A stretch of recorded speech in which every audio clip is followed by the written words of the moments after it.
Dakila at mapagpala naming Diyos, muli po ay pinag-iisa namin ang aming mga pananampalataya para sa pangailangan at karamdaman ng aming mga kapatid.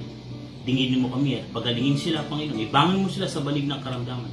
At ang mga kapatid naming may pangailangang material, punan mo po. Bigyan mo po ng talino upang mahanap silang pinakamabisang paraan at mapunan ang kanilang mga pangailangan. At gamitin mo, Panginoon, ang iyong salita sa araw na ito bilang paghanda ng aming mga puso sa pangalan po ng Panginoong Jesus. Amen. Ang ating pong pagbubulay-bulay, hangin po natin sa aklat po ng unang Juan. 1 John chapter 5 verse 15. And we know that He hears us.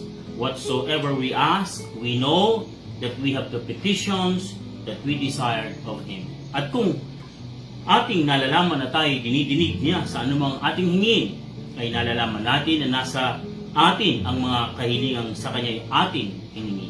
Ang pamagat po ng ating pagbubulay-bulay, God hears us. Tayo ay dinidinig ng Diyos. Ayon sa tala ng kasaysayan, si Abraham Lincoln ay mayroong naging kaibigan at napagkatiwalaan sa katauhan ni Noah Brooks.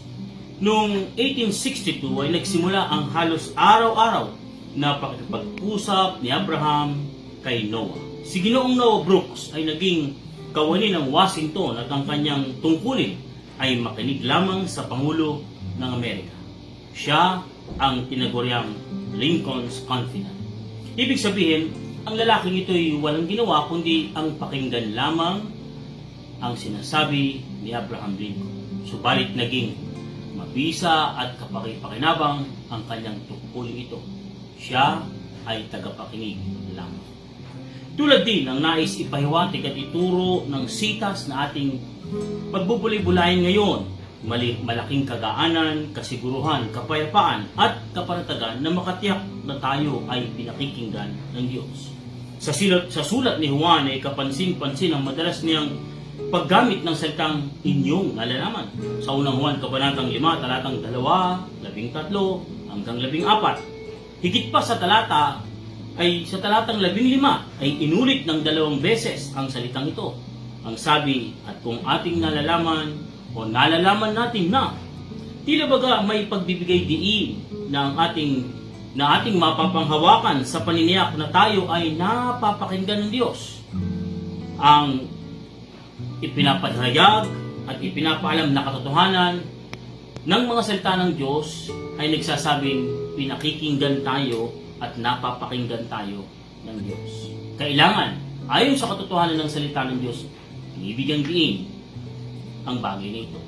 Hindi po ang damdamin, hindi ang maaring mga pangyayari, at hindi rin pansariling panukat ang magbibigay kapanatagan o kasiguruhan ng pakikinig ng Diyos sa ating mga panalangin, kundi ang patotoo ng salita ng Diyos.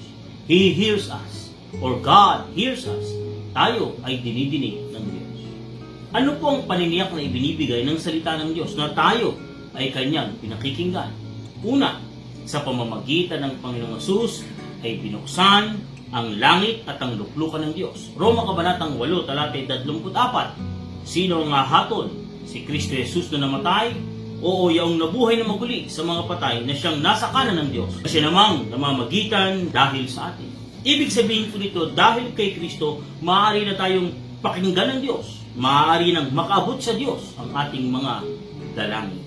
Ikalawa, bilang mga anak, ay nabiyayaan tayo ng natatanging pagkakataon ng pagtawag sa Diyos bilang Ama. Roma kabanatang 8, talata 14 hanggang 15. Sapagkat ang lahat ng mga pinapatnubay ng Espiritu ng Diyos ay sila ang mga anak ng Diyos. Sapagkat hindi niyo muling tinanggap ang espiritu ng pagkaalipin sa ikatatakot. Datapot tinanggap ninyo ang espiritu ng pagkukupok na dahil dito'y sumisigaw tayo, Aba, Ama. Ibig sabihin po nito, dahil sa ating kaugnayan sa Diyos, sa pamamagitan ni Kristo, tayo ay itinuturing ng mga anak. At dahil nga po kinupkop at itinuturing ng mga anak, maaari tayong lumapit at tumawag anumang oras at pagkakataon. Tayo ay pakikinggan ng Diyos. Ikatlo, sa katotohanan binibigyan diin ang salita ng Diyos na tayo ay tiyak na dinirinig ng Panginoon. Unang Juan kabanatang 5, talatang 15, talatang ating pinagbubulay-bulay.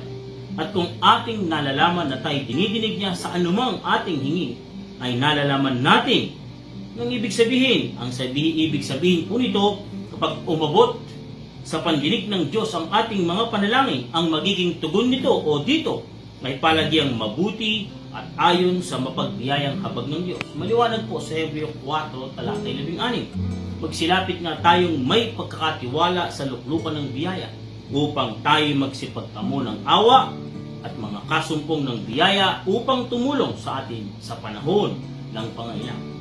God hears us. Tayo ay dinidinig ng Diyos. Nais din po nating nilawin na ang kahulugan po ng ating pagbubulay-bulay na tayo ay dinirinig ng Diyos ay hindi nangangahulugan na lahat ng ating hihingin ay ibibigay, kundi pakikinggan at lalapatan ng Diyos ng anumang mabuti ayon sa kanyang kalooban. Malinaw po sa sinundang talata ng ating pinagnilay-nilayan sa unang Juan Kabanatang 5, talatang 14. At ito ang nasa ating pagkakatiwala sa Kanya, na kung tayo humingi ng anumang bagay na ayon sa kanyang kalooban ay dinidinig tayo niya. Dagdag din na kahulugan ng pagdinig ng Diyos ay ang biyaya na mapag-usapan natin at ng Diyos sa pamamagitan ng banal na Espiritu kung ano ang mainam. Kumbaga, ang pananalangin natin ay isang pag-uusap na may pagsang-ayon sa magiging pasya ng Diyos, pagpapasakop at pagpapasailalim sa dunong at kaalaman niya. Dahil nakikinig ang Diyos, hindi lang ang pagbibigay o pagtugon ng ating layon, kundi ang may tuwid at may tama rin ang ating hangarin, ang ating damdamin at ang isip sa pananalangin. Maliwanag po sa Roma 8, talata 26 hanggang 27. At gayon din naman ang Espiritu ay tumutulong sa ating kahinaan, sapagkat hindi tayo marunong manalangin ng nararapat. Ngunit ang Espiritu rin ang namamagitan dahil sa atin sa mga hibik na hindi may sasaysay sa pananalita. At ang nakakasiyasat ng mga puso ay nakakaalam kung ano ang kaisipan ng Espiritu, sapagkat siya ang namamagitan dahil sa mga banal, alinsunod sa kalooban ng Diyos. Tunay na mahalaga na mapakinggan tayo ng Diyos upang matulungan niya tayo sa pananalangin. God hears us. Tayo ay dinidinig ng Diyos. Meron nga po isang paglalarawan ng pamagat mapapakinggan. Ayon sa isang salaysay, sa bawat araw sa tanggapan ng sulat sa pamahalaang bayan ng Jerusalem ay may libong liham o bawat taon ay may libong liham na ipinapadala at ito ay may nakasulat na liham sa Diyos. Dahil sa hindi nila malaman ang gagawin sa mga liham, ang ginawa ng isang kawani ay inilagay ito isa-isa sa kanlurang dingding ng moob ng Jerusalem.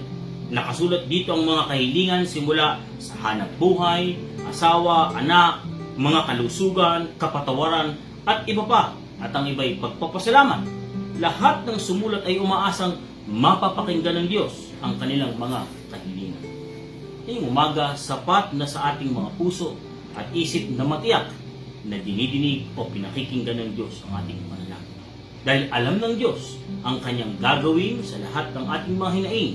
Isang bagay ang tiyak, hindi po tayo pagdadamutan ng Diyos ng mabuting bagay. Isang nakapagbibigay kapayapaan, kasiguruhan at kapanatagang palagi tayong pinapakinggan ng Diyos. Ika nga po sa unang Juan Kabanatang 5, talatang 15. At kung nalalaman na tayo o ating nalalaman na tayo dinidinig niya sa anumang ating hingin, ay nalalaman natin na nasa atin ang mga kahilingan sa kanya ating hingin. Lagi po tayong manalangin sapagkat lagi tayong pinapakinggan ng Diyos. Manalangin po tayo. Dakila at mapagpala namin Diyos. Salamat po sa katotohanan ito na lagi mo kaming pinapakinggan. Nakapagbibigay kapayapaan at kapanatagan na pinapakinggan mo kami dahil sa alam namin ang itutugon mo palagi ay ang mabuti para sa atin. Salamat po Panginoon sa pangalan ng Panginoong Jesus. Amen.